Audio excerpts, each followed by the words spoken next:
Mpox ভাইরাসের প্রাদুর্ভাব বেড়ে চলেছে।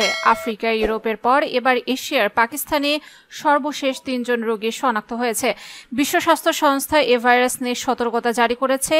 এ নিয়ে হজরত শাহজালাল বিমানবন্দরে বিশেষ সতর্কতা জারি করেছে কর্তৃপক্ষ। শনিবার শাহজালাল বিমানবন্দরের নির্বাহী পরিচালক গ্রুপ ক্যাপ্টেন মোহাম্মদ কামরুল ইসলামের সই করা বিজ্ঞপ্তিতে এ তথ্য জানানো হয়।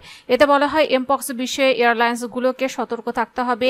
এমপক্স লক্ষণযুক্ত কোনো যাত্রী থাকলে দ্রুততা স্বাস্থ্য বিভাগকে জানাতে হবে। এছাড়া বাংলাদেশে আসার ২১ দিনের মধ্যে যাত্রীদের এমপক্সের লক্ষণগুলো দেখা দিলে 016555 নম্বরে কল করতে অনুরোধ করা হয়। বিমানবন্দর জানায়, বিশ্ব স্বাস্থ্য সংস্থার এমপক্স নিয়ে বৈশ্বিক জনস্বাস্থ্য সতর্কতার পরিপ্রেক্ষিতে শনিবার হজরত শাহজালাল আন্তর্জাতিক বিমানবন্দর, বেবিচক বিমানবন্দর কর্তৃপক্ষ, এয়ারলাইন্স রোগ নিয়ন্ত্রণ কেন্দ্র এবং বিমানবন্দর স্বাস্থ্য বিভাগের সহযোগিতায় একটি বৈঠক অনুষ্ঠিত হয়। Operations members air commander AFM Atikuzzaman বৈঠকে সভাপতিত্ব করেন। বৈঠকে সংশ্লিষ্ট সেক্টর হোল্ডারদের জন্য সতর্কতা ও দায়িত্ব সম্পর্কে সিদ্ধান্ত নেওয়া হয়েছে।